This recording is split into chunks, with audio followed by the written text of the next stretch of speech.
दाल पनीर का ससुराल। शीतल बेटा, दोपहर के 2 बज रहे हैं, खाना बन गया हो तो लगा दो। हाँ माँ जी, बस खाना लगा ही रही हूँ, आप सबको बुला लीजिए। अच्छा, खाने में क्या बनाया है वैसे आज? माँ जी, आज मैंने शाही पनीर बनाया है, आप लोग खाएंगे तो उंगलियां चाटते रह जाएंगे। अरे बेड़ा गर्क हो जाए तेरा शाही पनीर का। मुझे तो शाही पनीर की महक से भी नफरत हो गई है। अरे बहू, कभी तो कुछ और बना लिया कर, या फिर तूने कसम खा ली है ससुराल वालों को जीवन भर शाही पनीर खिलाकर ही टॉर्चर करेगी। सास विनीता अभी बहू को डांट ही रही थी कि तभी उसकी सहेली मीनल वहां आती है। अरे विनीता बहन, क्या बात है, क्यों इतना शोर शराबा मचा रखा है घर में? अरे मीनल, क्या बताएं, हमारी बहू है ना, इन्होंने अपनी पाक कला से सबकी नाक में दम कर रखा है। क्या बताऊं तुमको अपने घर की राम कहानी। छोड़ो, आओ बैठो। एक बात बताओ विनीता, खाना तो बहू ने बनाकर टेबल पर लगा रखा है, फिर क्यों चिल्ला रही हो भाई बहू पर? अरे मिनल बहन, खाना तो उसने बना दिया, और खाना तो तीनों टाइम ही बिल्कुल समय पर बना कर टेबल पर लगा देती है। इस बात में तो उसके पूरे 10 में 10 नंबर है। लेकिन बनाती क्या है, मसला तो ये है ना। अच्छा, ऐसा क्या बना दिया? शाही पनीर बनाया है। अरे तेरी बहू ने शाही पनीर बनाया है और फिर भी तू उसके ऊपर चिल्ला रही है। एक मेरी बहू है, रोज़ घिया तोरी टिंडे बना कर रख देती है, हम तो फिर भी उसे कुछ नहीं कह पाते, और तू शाही पनीर बनाने वाली बहू को डांट रही है। शुक्र मना, भगवान के मंदिर जाकर लड्डू पेड़े बांट कि तेरे घर इतनी गुणी बहू आई है जो लंच में शाही पनीर बनाकर खिलाती है, वरना आजकल की बहू को कुछ स्पेशल बनाने को कह दो ना तो आसमान टूट पड़ता है उनके ऊपर। आग लगे इस मुँह में मोबाइल फ़ोन में। इस मोबाइल फ़ोन के चक्कर में बहुएं घर के काम में मन नहीं लगाती। बात तो तेरी एकदम ठीक है मिनल, लेकिन अगर ये बढ़िया स्वादिष्ट शाही पनीर साल के 365 दिन खाना पड़े तब क्या कहेगी तू? अरे ये कभी कभार शाही पनीर बनाए ना तो हम भी खुशी खुशी खा लें, लेकिन इसका रोज़ का है, इसको और कुछ समझ में ही नहीं आता। रोज़ रोज़ शाही पनीर शाही पनीर शाही पनीर। इसके शाही पनीर के चक्कर में बच्चों ने घर में खाना खाना छोड़ दिया है। सब बाहर जाकर चाउमीन बर्गर खाकर पेट भर रहे हैं। ओहो बहन, बात तो बिल्कुल तुम्हारी सही है। इसका मतलब ये हर घर की समस्या है कि बहुएं किसी की सुनने को तैयार नहीं है। सहेली मीनल तो अपने घर चली गई थी, लेकिन विनीता अभी भी इसी सदमे में थी कि उसे शाही पनीर खाना पड़ेगा। अरे बेटा, तुम जानती हो कि हम रोज़ शाही पनीर नहीं खा पाते, तो बनाती क्यों हो? अब तो तुम्हारा ये शाही पनीर गले से उतरना भी बंद हो गया है हमारे। कुछ और ही बना दिया करो बेटा। कौन से जन्म का बदला निकाल रही हो तुम हमारे साथ? माँ जी, आप ना मुझे गलत समझती हैं। मैं आप लोगों की दुश्मन थोड़ी ना हूँ। मुझे पता है आप शाही पनीर मन से नहीं खा पाती, इसलिए मैंने शाही पनीर के साथ आपके लिए अरहर की दाल भी बनाई है। सत्यानाश, तुम ही खा लो अरहर की दाल। अरे तुम्हारी डिक्शनरी में दाल और पनीर के अलावा और कुछ आता नहीं है क्या? दाल से छूटो तो पनीर, पनीर से छूटो तो दाल। मुझे तो लग रहा है किसी दिन तेरा ये पनीर और दाल खाते खाते भगवान को प्यारी हो जाऊंगी मैं। अरे बहू, दुनिया में और भी तमाम तरह की सब्जियां आती है, कभी उनको भी मौका दे दिया कर तू। क्या कसम खाकर पैदा हुई थी कि ससुराल वालों को पनीर और दाल खिलाकर मार डालेगी? राम राम राम राम, मरे आपकी दुश्मन। मैं तो आपसे इतना प्यार करती हूँ कि एक से एक बढ़िया डिशेस आपके लिए बनाकर तैयार करती हूँ, और आप है कि मरने मारने की बातें कर रही हैं। ठीक है, अगर आपको मेरे हाथ की शाही पनीर से इतनी ही दिक्कत है ना, तो मैं भी कसम खाती हूँ आज के बाद मैं घर में शाही पनीर कभी नहीं बनाऊंगी। अब तो खुश है आप? खुश क्यों नहीं होंगी बहू? तुझे समझा समझा के तो मुझे लग रहा है मेरे सर पर जो 2-4 काले बाल बचे थे ना, वो भी सफ़ेद हो गए। लेकिन बात तुझे समझ में आया तब ना। अगले दिन, माँ जी गैस करिए, आज मैंने लंच के लिए क्या बनाया है? क्या बनाया होगा? वही नाश पिटा शाही पनीर बनाया होगा और अरहर की दाल। इसके अलावा तुझे और कुछ बनाना कहाँ आता है? नहीं माँ जी, ऐसी बात नहीं है। आज ना तो मैंने शाही पनीर बनाया है और ना ही अरहर की दाल। आज मैंने बनाया है मटर पनीर और उड़द की दाल। अब बताइए कैसा लगा आपको मेरा मेनू कार्ड? शाही पनीर से टपकी, मटर पनीर पर आकर अटकी। पनीर से ऊपर उठो ना बेटा। उड़द की दाल हो या अरहर की दाल तो दाल ही होती है। आप लोगों के लिए ना इसीलिए मेरा कुछ भी स्पेशल एफर्ट करने का मन नहीं करता। अब इतने दिनों से रोज़ शाही पनीर खा रहे हैं ना आप लोग। आज मैंने इतने मन से एक नई डिश ट्राई की, इतने जतन से आप लोगों के लिए मटर पनीर और उड़द की स्पेशल तड़का दाल बनाई, और आप लोगों के नखरे कम होने का नाम ही नहीं ले रहे। ठीक है, कल से खाना सब लोग फिर से वही शाही पनीर। आप लोग ना तभी ठीक रहते हो। अरे नहीं नहीं भाभी, हम लोग नखरे कहाँ कर रहे हैं, हम तो बस कह रहे थे कि थोड़ा पनीर से नज़र हटाकर आप थोड़ा दाएं बाएं देखेंगी ना तो आपको और भी सब्जियां दिखाई देंगी। अगर हो सके तो थोड़ी नज़र उन पर भी डाल दीजिए, वरना हमारा क्या है, हम गरीब लोग तो आपके हाथ का पनीर खा रहे हैं इतने सालों से और खाते रहेंगे। शाम के समय बहू, थोड़ी देर में तुम्हारे ससुर जी के बहुत पुराने मित्र आने वाले हैं। अभी अभी तुम्हारे पापा जी का फ़ोन आया था, तो ऐसा करो वो लोग आएंगे ना तो उनके लिए चाय के साथ नाश्ते में थोड़े से पकौड़े भी उतार देना। जिसको देखो बस काम के लिए ऑर्डर चलाता रहता है। अभी तो मेरा काम खत्म हुआ था और अब ये पकोड़े का नया सियापा फैला दिया माँ जी ने। ठीक है, मैं भी कोई कम नहीं हूँ, दाल बची है ना, इसी दाल और पनीर के पकोड़े बनाकर खिला दूंगी इन लोगों को। लंच में इतनी मेहनत से खाना बनाया वो तो किसी ने खाया नहीं, पकोड़े खाने हैं सबको। शीतल जाती है और बची हुई दाल और पनीर के पकोड़े बनाकर मेहमानों के सामने रख देती है। ये पकोड़े अलग से टेस्ट के क्यों लग रहे हैं?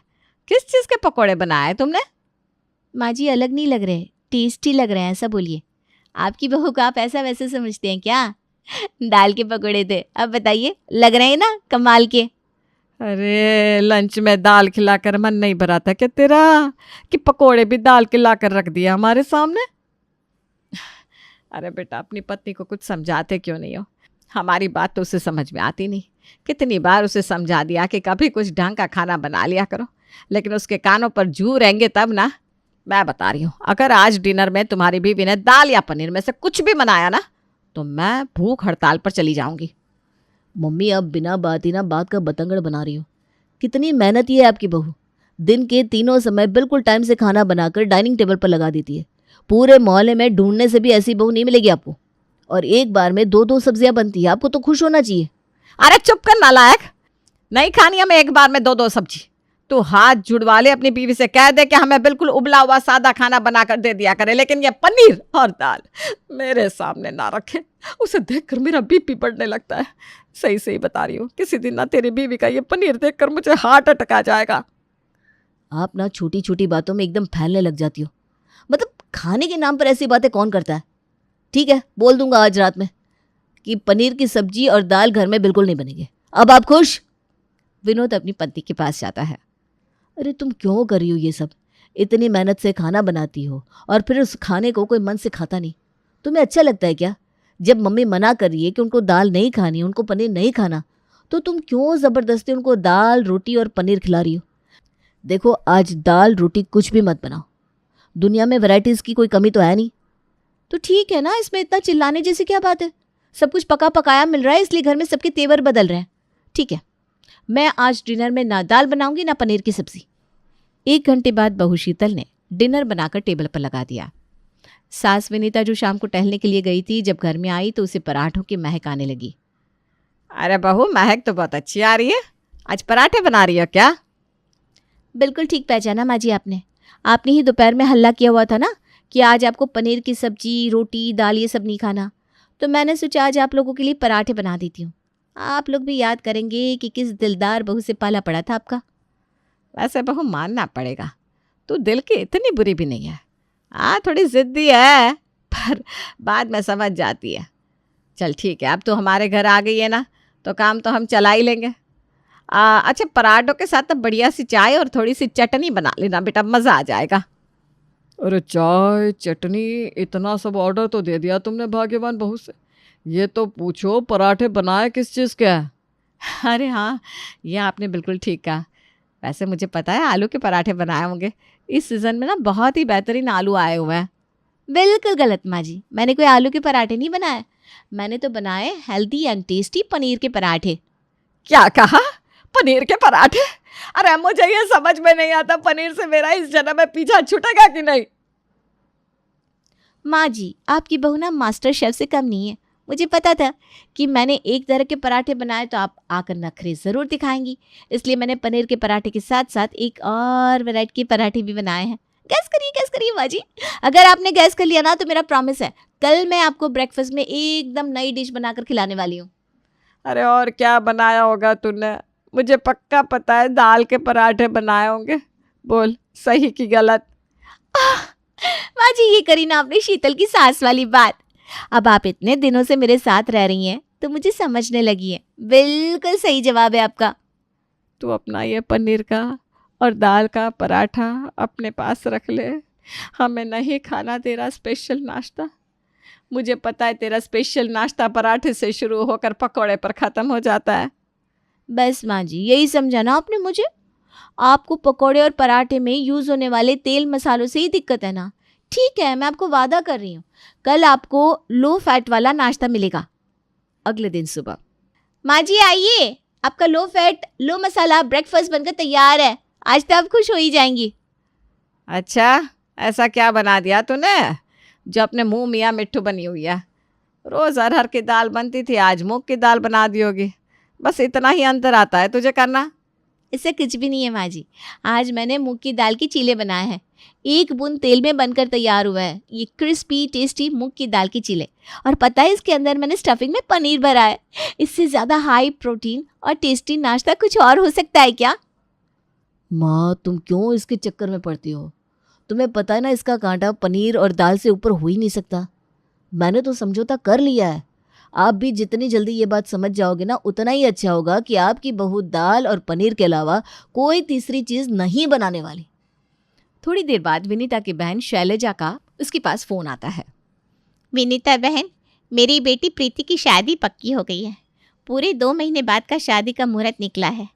लेकिन बस एक बात की चिंता है, हम लोग तो गांव में रहते हैं। अब ना तो यहाँ पर अच्छे मार्केट है, ना ही आजकल के बच्चों की पसंद के कपड़े यहाँ मिल पाते हैं। अब शादी की शॉपिंग के लिए रोज़ रोज़ शहर में भाग दौड़ करना बड़ा मुश्किल हो जाएगा। अरे देख शैलजा, बेटी को शादी में कपड़े चाहे 2 जोड़ी काम देना, लेकिन उसकी शादी से पहले उसको खाना ढंग से बनाना ज़रूर सिखा देना। वरना जैसे हम रो रहे हैं ना, इसके ससुराल वाले भी बेचारे वैसे ही जीवन भर रोएंगे। अरे दीदी, कैसी बात कर दी आपने। मेरी बेटी ऐसा खाना बनाना जानती है ना कि होटल के शेफ़ भी फेल हो जाए। कुकिंग का पूरे 6 महीने का कोर्स करवाया है हमने प्रीति को। ऐसी कौन सी डिश है जो बना कर खिला ना सके वो? अरे वाह, ये तो तूने बहुत अच्छा काम किया। दिल खुश हो गया भाई तेरी बात सुनकर। और सुन, तू प्रीति की शादी की शॉपिंग के लिए परेशान है ना, तो समझ ले तेरी परेशानी हल हो गई। उसको हमारे यहाँ भेज दे। 1 महीना हमारे साथ रहेगी और इस 1 महीने में मैं उसकी शादी की पूरी शॉपिंग करवा दूंगी। उसकी पसंद के गहने, कपड़े, जूते, मेकअप, जो भी आजकल की लड़कियों को पसंद होता है ना, वो सब दिलवाने की जिम्मेदारी मेरी। बहन की बात सुनकर शैलजा बड़ी खुश हो जाती है और 2 दिन बाद की ट्रेन से अपनी बेटी को उसके घर भेजने के लिए तैयार हो जाती है। सुनते हैं जी, मैंने अपनी बहन की बेटी को यहाँ पर 1 महीने के लिए बुलवाया है। बुलाया तो उसे मैंने शादी की शॉपिंग के लिए है, लेकिन सही बताऊँ तो मेरे मन में ना कुछ और ही खिचड़ी पक रही है। अरे शैलजा बता रही थी कि प्रीति को एक से बढ़कर एक खाना बनाना आता है। 1 महीना हमारे घर रहेगी ना प्रीति, हो सकता है उसके साथ रहकर हमारी बहू में भी कुछ खाना बनाने के गुण आ जाए और हमें ढंग का खाना मिलना नसीब हो जाए। कहते हैं ना, खरबूजे को देखकर खरबूजा रंग बदलता है। ये तुमने बहुत अच्छा काम किया भाग्यवान। 2 दिन बाद प्रीति विनीता के घर आ गई थी। भाभी, एक बात कहूँ आपसे, आप जितना खुशी खुशी किचन में खाना बनाती हो ना पूरे परिवार के लिए, मुझे तो खाना बनाना एक सज़ा की तरह लगता है। मैं खुद को कितना भी कन्विंस कर लूँ, लेकिन उसके बाद भी मुझे खाना बनाने में मज़ा ही नहीं आता। कुछ टिप्स दो ना, मैं भी सबके लिए ऐसे ही खुशी खुशी खाना बनाऊँ और मुझे कुकिंग में मज़ा आने लगे। देखो प्रीति, मम्मी जी तो कह रही थी कि तुम्हें एक से बढ़कर एक डिश बनानी आती है। पूरे 6 महीने का कुकिंग का कोर्स किया है तुमने। हाँ भाभी, मैं कब मना कर रही हूँ। कुकिंग का कोर्स तो मैंने किया है और खाना बनाना भी आता है मुझे, लेकिन दिल से नहीं बनाती। आपकी तरह कुकिंग हॉबी नहीं है मेरी। प्रीति, तुम्हें खाना बनाना बोरिंग इसलिए लगता है क्योंकि तुम दुनिया भर का दिमाग इस्तेमाल करके खाना बनाती हो। जिस दिन तुम इसे ऐसे बिल्कुल चुटकी बजाने जितना हल्का फुल्का काम मान लोगी ना, तो अपने आप खाना बनाने में मज़ा आने लगेगा। और किसने कहा कि ससुराल जाकर 56 भोग बनाकर खिलाओ। अब रोज़ रोज़ घर को ढाबा बनाओगी तो दिमाग पर तो जोर पड़ेगा ही ना। मैं आपकी बात का मतलब नहीं समझी भाभी, आप क्या कहना चाहते हैं? देख, मैं तुझे समझाती हूँ। ससुराल में जाकर रसोई चलाने के लिए ना ये 105 तरह के व्यंजन बनाने की कोई ज़रूरत नहीं होती। मैं तुझे 2 डिश बनाना सिखा रही हूँ। बस ये 2 चीज़ बनाना तूने सीख लिया तो समझ ले तेरा शादीशुदा जीवन ऐसे मक्खन की तरह निकल जाएगा। क्या बात कर रही हो भाभी, बताओ ना प्लीज़। देख, दाल और पनीर ये 2 ऐसी चीज़ है जो बीमार से लेकर मेहमान के आने तक हर जगह चल जाती है। घर में कोई बीमार हो, दाल बना दो। कोई मेहमान आने वाला हो, पनीर बना दो। और कुछ स्पेशल बनाना हो तो दाल और पनीर दोनों बना दो। समझ रही हो ना? लेकिन भाभी रोज़ रोज़ दाल और पनीर कौन खाएगा? अरे दिन में 3 टाइम खाना बनाना पड़ता है, नाश्ता, लंच, डिनर, उसका क्या होगा? अरे तू सुन तो, देख नाश्ता बनाना है तो दाल के चीले बनते हैं, दाल भिगोकर उसका डोसा बन सकता है, दाल के पकोड़े बन सकते हैं, पनीर के पकोड़े बना सकते हैं, पनीर स्टफ़ करके बढ़िया चीला बन सकता है। तू समझ रही है ना, सिर्फ दाल और पनीर से ही ढेर सारी रेसिपीज़ तैयार हो जाती हैं। तुझे बहुत ज़्यादा चीज़ आजमाने की ज़रूरत नहीं है, बस 2 चीज़ों पर हाथ साफ कर ले मेरी तरह, और वही मिक्स और मैच करके अपने ससुराल वालों को खिलाती रहे।